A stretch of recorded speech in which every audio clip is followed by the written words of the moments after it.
আসসালামু আলাইকুম প্রিয় দর্শক, অন্য মঞ্চের আলাপচারিতায় আপনাদের সকলকে আমন্ত্রণ জানাচ্ছি। সম্মানিত দর্শক, আপনারা জানেন যে জাতীয় সংসদের সাবেক স্পিকার শিরিন শারমিন চৌধুরীকে মঙ্গলবার ভোরে গ্রেপ্তার করা হয়েছে এবং এরপরে দিনভর যা ঘটেছে তা আপনারা জানেন। মানে ভিডিওর কারণে আমি কথাগুলো বলবো, তবে আমি আসলে মূল জায়গায় ফোকাস করতে চাই, সেটি হচ্ছে যে এই গ্রেপ্তারের পেছনে আসলে কি কারণ রয়েছে, কতটা ক্লু পাওয়া গেছে সেটি নিয়ে আসলে কথা বলতে চাই। তো আপনারা জানেন যে তাকে গ্রেপ্তার করে প্রথমে ডিবি অফিসে নেওয়া হয়েছে, এরপর দুপুরে ঢাকা চিফ মেট্রোপলিটন ম্যাজিস্ট্রেটের আদালতে তাকে হাজির করা হয়েছে। পুলিশ 2 দিনের রিমান্ড আবেদন করেছিল, সেটি নামঞ্জুর করা হয়েছে এবং তাকে কারাগারে পাঠানোর নির্দেশ দিয়েছেন আদালত। পুলিশ জানিয়েছে ঢাকা এবং রংপুরে জুলাইয়ের একাধিক হত্যা মামলা সহ অন্তত অর্ধ ডজন মামলায় আসামি হিসেবে নাম রয়েছে শিরিন শারমিন চৌধুরীর। এগুলো আপনারা হয়তো জেনেছেন, আমি প্রসঙ্গের কারণে কথাগুলো বলছি। এই যে এতগুলো মামলা করা হয়েছে, এর ভিতরে ঢাকার লালবাগ থানায় হওয়া একটি মামলা তাকে গ্রেফতার দেখানো হয়েছে, পরের গুলোতেও পর্যায়ক্রমে তাকে আসামি করা হবে এমনটি জানা গেছে। 2024 সালের 5 আগস্ট আওয়ামী লীগ সরকারের পতনের 27 দিনের মাথায় আমরা জেনেছি স্পিকার পদ থেকে পদত্যাগ করেছিলেন শিরিন শারমিন চৌধুরী। এটি আমাদেরকে অন্তর্বর্তী সরকারের তৎকালীন যে কর্মকর্তারা ছিলেন তারা জানিয়েছেন, গণমাধ্যমে আমরা এটি জেনেছি। কিন্তু জনমনে প্রশ্ন হচ্ছে যে এই যে আজকে ভোররাতে তাকে, মঙ্গলবার ভোররাতে তাকে গ্রেফতার করা হলো, এই গ্রেফতারের আগে 1.5 বছর বা তার কিছু কম বেশি সময় কোথায় ছিলেন শিরিন শারমিন চৌধুরী? তাকে তো কোথাও দেখা যায়নি। তবে তাকে নিয়ে নানান গুঞ্জন ছিল। কখনো শোনা গেছে ক্যান্টনমেন্টে আছেন, আবার অতি সম্প্রতি দেখা গেছে যে দেশের বাইরে কলকাতায় কোনো এক জায়গায় তিনি হেঁটে বেড়াচ্ছেন, ঘুরে বেড়াচ্ছেন, যদিও এটি মনে হচ্ছে এআই এর কার্যক্রম। সোশ্যাল মিডিয়া তার এসব ছবি নিয়ে অনেক আলাপ আলোচনা হয়েছে। তাহলে প্রশ্নটি হচ্ছে যে যদি তিনি কলকাতায় যান, যদি তিনি সেনানিবাসে থাকেন, হঠাৎ করে মঙ্গলবার কিভাবে পুলিশ তাকে ধরলো? মানে কবে জানলো পুলিশ আসলে এই খবর, বা তিনি পুলিশের হাতে ধরা দিলেন বা ধরা পড়লেন? এই গ্রেফতারের পিছনে আসলে অন্য কোনো রাজনীতি আছে কিনা, দিনভর আজকে মানুষ এসবই আলোচনা করেছে।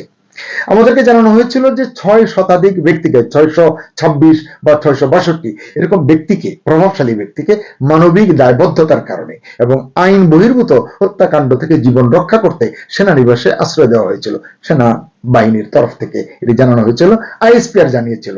কবে? 2024 সালের 18 আগস্ট। গত বছরের 22 মে আশ্রয় যারা নিয়েছেন, এই যে 18 আগস্ট যেটি জানালো, এটি আবার এর পরে মে 2025-এর 22 মেতে জানানো হলো ব্যক্তিদের নাম। সেখানে আওয়ামী লীগের অনেক নেতার নাম পাওয়া গেছে, সাবেক স্পিকার শিরিন শারমিন চৌধুরীর নামও সেই তালিকায় ছিল। তাহলে বোঝা গেল যে ঢাকা সেনানিবাসে তিনি আছেন। এবং ওই যে পদত্যাগের কথা বললাম যে 2024 সালে তিনি পদত্যাগ করেছেন, 2 সেপ্টেম্বর, 27 দিন পরে শিরিন শারমিন চৌধুরী রাষ্ট্রপতির কাছে যে পদত্যাগপত্র পাঠান, বলা হচ্ছে বা জানা যাচ্ছে তিনি তখন সেনানিবাসেই ছিলেন। এরপর থেকে আসলে তার কোনো খোঁজখবর আর পাওয়া যাচ্ছিল না। মাঝখানে পাসপোর্ট সংক্রান্ত বিষয় নিয়ে একবার গণমাধ্যমের শিরোনাম হয়েছিলেন তিনি, পরে এটি স্তীমিত হয়ে গেছে। প্রশ্ন হচ্ছে এরপর তিনি কতদিন সেনানিবাসে ছিলেন, সেখান থেকে কবে তিনি বের হয়ে এসেছেন? এ বিষয়ে সেনাবাহিনী বা আইএসপিআর বা অন্য কোনো কর্তৃপক্ষের সূত্র কিছুই জানায়নি আমাদেরকে।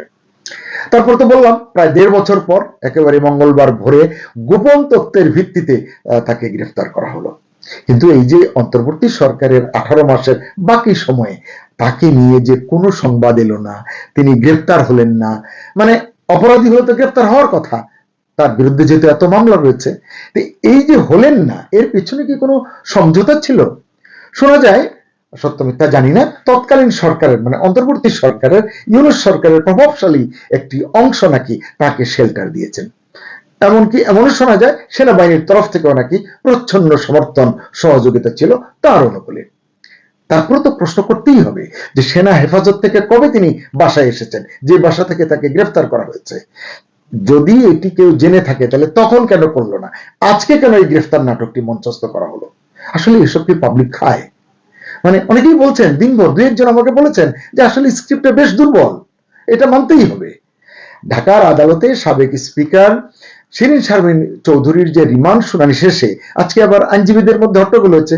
আওয়ামী পন্থী আইনজীবী, বিএনপি পন্থী আইনজীবী, এবং যেভাবে পুলিশ বেষ্টন করে তাকে নিয়ে গেছে, টেলিভিশনে হয়তো আপনারা দেখেছেন, সোশ্যাল মিডিয়ায় দেখেছেন, মানে এটি কোনো একটি সভ্য দেশের চেহারা হতে পারে, চিত্র হতে পারে, এবং আদালত প্রাঙ্গণে এরকম ঘটনা ঘটতে পারে। অতীতেও এমনটি ঘটেছে, আর কত এমনটি ঘটবে। ইউনূসের আমলে এমনটি হয়েছে, অনেকেই মেনে নিয়েছেন না পারতে। এখন কেন সেটি হবে? বিএনপির মতো একটি জনপ্রিয় দল এখন রাষ্ট্র ক্ষমতায়, তারা কেন এটিকে অ্যালাউ করছেন? এইরকম পুলিশ বেষ্টিত অবস্থায় নানান ধরনের হট্টগোলের শিকার তো তারাও হয়েছেন, তাদের অনেক শীর্ষ নেতারা হয়েছেন। যাই হোক, আপনারা এটাও জেনেছেন যে শিরিন শারমিনকে আদালতের হাজতখানা নিয়ে যাওয়ার সময় হুড়োহুড়িতে এক পর্যায়ে তিনি সিঁড়িতে পড়ে যান। খুবই দুঃখজনক একটি বিষয়। রাষ্ট্রের অন্যতম একটি সাংবিধানিক পদধারী একজন নারী, একজন বয়স্ক নারী, তাকে নিয়ে এই ধরনের যথেচ্ছাচার, এই ধরনের হেনস্থা আসলে আমরা আর কত দেখব? এছাড়া আপনারা দেখেছেন আজকে তার যে ছবি বেরিয়েছে গণমাধ্যমে, তাতে দেখা গেছে বিধ্বস্ত চেহারা তার, চোখে মুখে শারীরিক এবং মানসিক নির্যাতনের ছাপটাও কিন্তু স্পষ্ট। অনেকে এটাকে গ্রেফতার নাটক বলছেন, একটু আগে আমিও বললাম। কেউ বলছেন এই গ্রেফতার নাটক সত্যকে ধামাচাপা দিতে পারবে না। আসলে আমি জানি না কি সেই সত্যটা বা কেমন সেই সত্যটা। অন্তর্বর্তী সরকার যে বিষয়টা চেপে গেল, তিনি কোথায় আছেন, কেমন আছেন, এটি চেপে গেল। বিএনপি সরকার কেন, কিসের ইঙ্গিতে হঠাৎ করে এমন সক্রিয় হলো? এর কারণ কি, পেছনের কারণ কি? আমরা তো দেখলাম যে ত্রয়োদশ জাতীয় সংসদ শুরুর প্রাককালে স্পিকার, ডেপুটি স্পিকার না থাকার সংকটটি আমরা দেখেছি। সাংবিধানিক সংকট নিয়ে কত কথা, কত আইনজ্ঞ, কত সংবিধান বিশেষজ্ঞ কথা বললেন। অন্তর্বর্তী সরকার, সেই সরকারের কেউ শিরিন শারমিনের বিষয়ে যদি জেনে থাকতেন, নিশ্চয়ই জানতেন। জানলে সেটা কেন জানায়নি বর্তমান সরকারকে? বিএনপির শীর্ষ কোনো নেতাকে কেন জানায়নি? সেনাবাহিনীর তরফ থেকেও বা এই বিষয়টি কেন চেপে যাওয়া হলো? কারণ সংবিধানের নিয়ম অনুযায়ী সংসদ ভেঙে দেওয়া হলেও স্পিকারের পদ তাৎক্ষণিকভাবে শূন্য হয় না। বলবেন যে তিনি তো পদত্যাগ করেছেন, সেটা তো অন্য কাহিনী। পরবর্তী স্পিকারের শপথ পর্যন্ত তিনি দায়িত্বে থেকে যান। আর ওই যে 27 দিনের মাথায় 2 সেপ্টেম্বর তিনি পদত্যাগ করেছেন, এর পেছনে আসলে কার চাপ ছিল সেটিও তো জানা দরকার। কিংবা আদৌ কোনো চাপ ছিল কিনা, তিনি নিজে থেকেই এটি করেছেন কিনা, করে থাকলে কেন করেছেন? দেশকে একটি সাংবিধানিক শূন্যতা সংকটের দিকে তিনিই বা কেন ঠেলে দিয়েছিলেন? আজকে সাবেক স্পিকারকে পলাতক দেখিয়ে, আমরা দেখেছি যে এই কয়েকদিন আগে নতুন এমপিরা যখন হলেন, সাবেক স্পিকারকে শিরিন শারমিন চৌধুরীকে পলাতক এবং ডেপুটি স্পিকারকে কারাগারে আছেন এইসব কথা বলে নতুন এমপিদের শপথ পড়িয়েছেন প্রধান নির্বাচন কমিশনার। এখন আবার ধানমন্ডির এক বাসা থেকেই তাকে আটক করা হলো। দেশের মানুষ আসলে এসব নাটকের পেছনের রহস্য বুঝতে পারে, হয়তো বলতে পারে না, তাদের যথাযথ প্ল্যাটফর্ম নেই বলে। সোশ্যাল মিডিয়ায় কিন্তু বেশ শোরগোল চলছে এই গ্রেফতার নিয়ে। এক পক্ষ অভিযোগ করছেন রাষ্ট্র একজন প্রভাবশালী নারীকে গুম করে রেখেছে প্রায় 2 বছর। ভয়াবহ অভিযোগটি যারাই করুক, এর ভিত্তি যাই হোক না কেন, এরকম একজন হাই প্রোফাইল ব্যক্তিকে, একজন নারীকে নিয়ে একটি রাষ্ট্রের অভ্যন্তরে ঘটে চলা ঘটনাগুলি সত্যি কি সুশাসন এবং ন্যায় বিচারের প্রমাণ দেয়? শিরিন শারমিনের ব্যক্তি ইমেজ অনেকের কাছে প্রশংসনীয়। এই কারণেই আসলে অনেকেই বলছেন তার বিষয়টি নিয়ে ব্যাপক আলাপ আলোচনা হচ্ছে। দিনভর তার ছবি দিয়ে অসংখ্য মানুষ ফেসবুক সহ সোশ্যাল মিডিয়ার অন্য প্ল্যাটফর্মে তাদের হতাশার কথা জানিয়েছেন, ক্ষোভের কথা জানিয়েছেন, তীব্র নিন্দা জানিয়েছেন। অনেকেই বলেছেন যে মেধাবী, অত্যন্ত মেধাবী, নিপাট, ভদ্র, সজ্জনী মানুষটির দুর্নীতির খবর কিংবা প্রশ্নবিদ্ধ কর্মকাণ্ডের তেমন প্রমাণ নেই তাদের কাছে, বা তারা জানেন না। তারা বলছেন এজন্যই দেশের রাজনীতিতে স্বশিক্ষিত আর অর্ধশিক্ষিত লোকদের দৌরাত্ম্য বেশি। শিক্ষিত সজ্জন মানুষরা রাজনীতির আঙিনায় আসতে চান না। একদল এটাও বলেছেন যে একদল নব্য গজিয়ে ওঠা প্রকাশ্য ও গুপ্ত রাজনীতি কিছুদিন ধরেই তার বিরুদ্ধে নানান অপপ্রচার চালিয়েছে। জামাত ইসলামের তরফ থেকেও তাকে নিয়ে বেশ শোরগোল তোলা হলো কিছুদিন আগে। এর সঙ্গে কি, এই গ্রেফতারের সঙ্গে কি জামাতকে খুশি করার সরকারের কোনো চেষ্টা আছে? এটিও অনেকে প্রশ্ন করছেন। এছাড়া আদালত প্রাঙ্গণে আজকে তার সঙ্গে যা হলো, তা তো আমাদের গণতান্ত্রিক রাজনীতির দেউলিয়াত্বকেই আসলে তুলে ধরছে। অনেকে বলছেন এটা প্রতিহিংসার রাজনীতি। তারা বলছেন তারেক রহমান লন্ডন থেকে দেশে এসে প্রথম দিকে যেসব কথা বলেছেন, এখনকার কাজকর্ম তার সঙ্গে বেমানান, সাংঘর্ষিক। বিএনপি কি এর জবাব দেবে? রাজনৈতিক বিশ্লেষকদের কেউ কেউ বলছেন আসলে গোটা বিষয়টি রহস্যময়, ধূম্রজালে ভরা। প্রধানমন্ত্রী বিভিন্ন বক্তৃতায় জাতীয় ঐক্যের কথা বলছেন, দেশকে এগিয়ে নিতে চাইছেন সবার সহযোগিতায়, অথচ রাষ্ট্রের অন্যতম সর্বোচ্চ সাংবিধানিক পদে দায়িত্ব পালনকারী একজন 60 বর্ষীয় 60 ইয়ার্স একজন 60 বর্ষীয় নারীর সঙ্গে রাষ্ট্র যা করলো তা কেবল প্রশ্নেরই জন্ম দিচ্ছে। একই সূত্র বলছে, আমরা সাধারণত ডিপ স্টেটের কথা বলি রাজনীতিতে যখনই কোনো টালমাটাল পরিস্থিতি হয়। এটা বললে অনেকেই মনে করেন মার্কিন ডিপ স্টেট। আসলে এখানে আরো তো অনেক ডিপ স্টেট সক্রিয় আছে, এটি কেন আমরা ভাবি না? আজকের এই ঘটনার পেছনে কোন ডিপ স্টেটের হাত সক্রিয় তা কে বলবে? এটা কি ভারতের ডিপ স্টেট, পাকিস্তানের ডিপ স্টেট, নাকি অন্য কোনো শক্তি, না বাংলাদেশের অভ্যন্তরের কোনো অন্যরকম কোনো শক্তি? ডিপ স্টেটের কথা বাদ দিলেও প্রধানমন্ত্রীকে কেউ কি ভুল বার্তা দিচ্ছে, এই প্রশ্নও কিন্তু দু একজন আজকে আমাকে করেছেন। এবং একজন বলেছেন যে প্রধানমন্ত্রীকে কি ভুল পরামর্শ দিচ্ছে কেউ, বা ভুল পথ দেখাচ্ছে? তিনি বলছেন প্রধানমন্ত্রীর কথায় তো আশ্বস্ত হতে চাই, হতে ইচ্ছা করে, কিন্তু এগুলো কি হচ্ছে? এইসব প্রশ্ন কিন্তু রাজনীতিক ওয়াকিবহাল মহলে উঠছে। শিরিন শারমিন চৌধুরীকে আদালত রিমান্ড নামঞ্জুর করে জেল হেফাজতে পাঠিয়েছে, এটি একটি স্বস্তির বিষয়। এখন সকলের প্রত্যাশা তার বিরুদ্ধে দায়ের করা মামলায় যেন তিনি সুষ্ঠু বিচার পান। তাহলে সকলে ভাববেন যে আইন বিচার সঠিক পথে চলছে। কারণ জনগণ এই সরকারের কাছে, তারেক রহমানের সরকারের কাছে ইউনূস সরকারের মতো আচরণ দেখতে চায় না। আমি আবার বলছি, জনগণ এই সরকারের কাছে, তারেক রহমান সরকারের কাছে ইউনূস গং সরকারের মতো আচরণ দেখতে চায় না। জনগণের প্রত্যাশা প্রধানমন্ত্রী তারেক রহমানের নেতৃত্বে এখনকার রাজনীতি, আগামী দিনের রাজনীতি হবে সংযত, মানবিক এবং ন্যায়ভিত্তিক, যেখানে প্রতিহিংসার বদলে শিষ্টাচারী হবে মূল নিয়ামক। ভবিষ্যৎ প্রজন্মের জন্য ইতিবাচক রাজনৈতিক সংস্কৃতি প্রতিষ্ঠার সূচনা করবেন তারেক রহমান তার নিজ হাতে। ইউনূস সরকার আওয়ামী লীগের উপর যা করেছে, আমি সেই আলোচনায় যাচ্ছি না।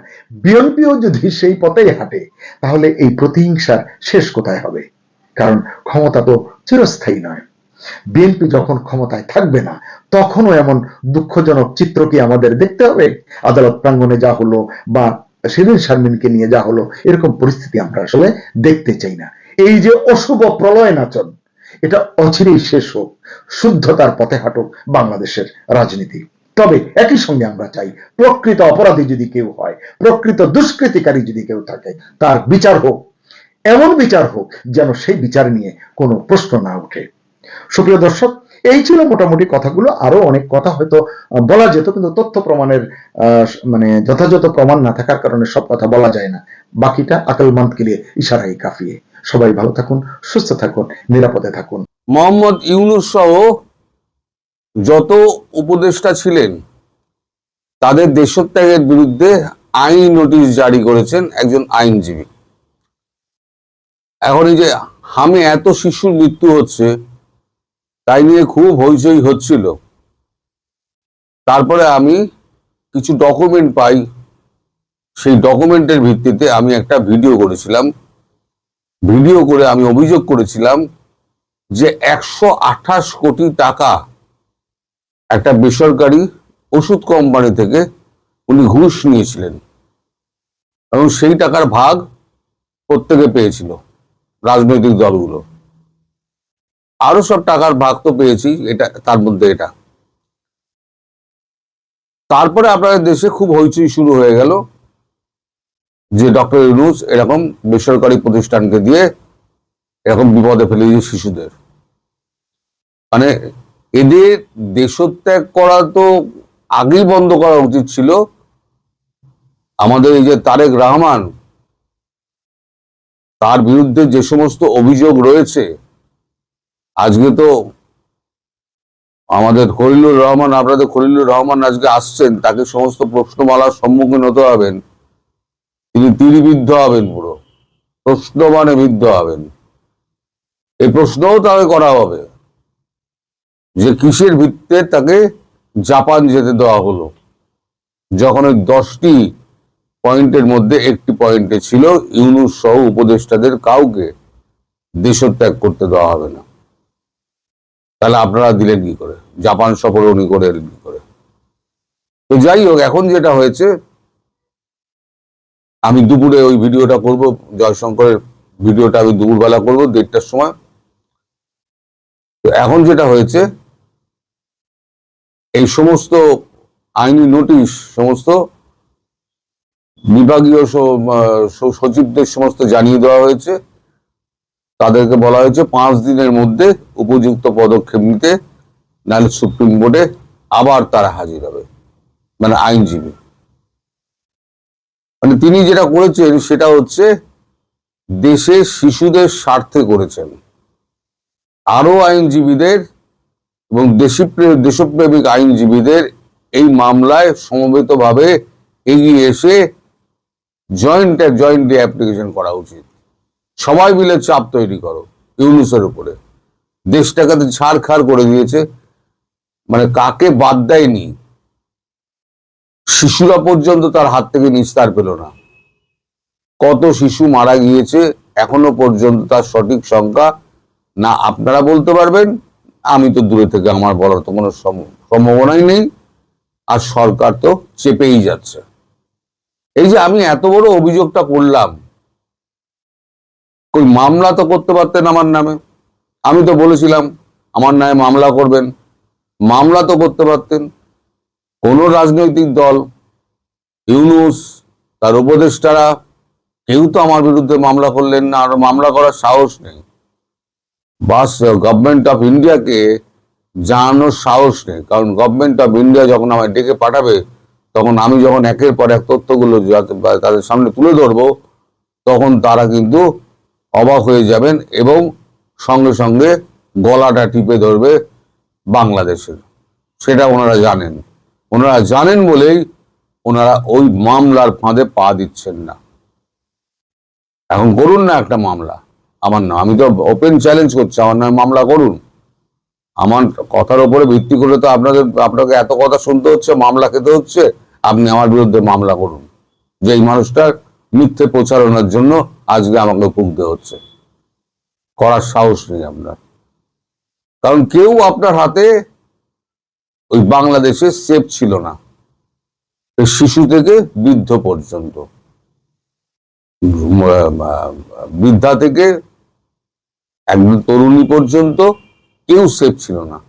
মবের জনক আপনি, আর আপনার ওই যে আসিফ নজরুল, আর আপনার যে পোস্টার বয় আছে না, ডাস্টবিন শফিকুল ইসলাম না শফিকুল আলম, নাম তো সাল আমি ভুলে যাই। এদের নাম মনে রাখার মতো রুচিও হয় না। একটা ভালো মানুষ হয় তার নাম মনে রাখা যায়, এইদের নাম কি মনে রাখবো? ডাস্টবিন শফিকুল ঠিক আছে, এই সহ যতগুলো আছে, বিশেষ করে ওই যে স্বরাষ্ট্র উপদেষ্টা যেটা, সেটা হচ্ছে মহাবজ্জাত রেজওয়ানা হাসান, মহাবজ্জাত ফারুকি নামের একজন আছে, সেটাও মহাবজ্জাত। এরকম বিভিন্ন লোকের নামে সমস্ত অভিযোগ করা হয়েছে, তারা যেন দেশ ত্যাগ করতে না পারেন। এর মধ্যে 2-4 জন কিন্তু ভেঙে পড়েছে ইতিমধ্যে হাওয়া হয়ে গেছে।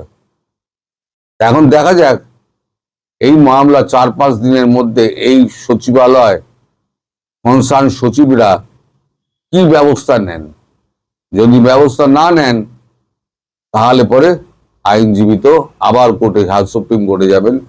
এবং আমার অনুরোধ, দেশপ্রেমিক যত আপনারা আইনজীবী আছেন তারা একজোট বাঁধুন, এবং প্রত্যেকের ঘরে শিশু আছে, যারা বয়স্ক, তাদের ঘরে নাতি নাতনি রয়েছে, তাদের কথা ভেবে, তাদের ভবিষ্যতের কথা ভেবে, যাতে এই পাপ কাজ আর যেন কেউ না করতে পারে, শিশুদের জীবন নিয়ে যাতে আর কেউ না খেলতে পারে, তার জন্য আপনাদের সবাইকে এগিয়ে এসে এই শয়তানের বিরুদ্ধে, এই শয়তানদের বিরুদ্ধে আপনাদের একজোট হয়ে লড়াই করতে হবে।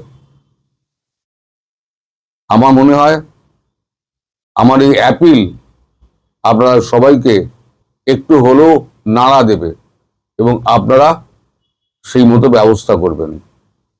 তবে ডক্টর ইউনূস যে ফাঁসবেন, একদিন না একদিন যে কোনো ভাবে ফাঁসবেন, সেটা বহু আগে থেকে আমি বলে আসছি। তার শেষ দিন হবে অত্যন্ত করুণ।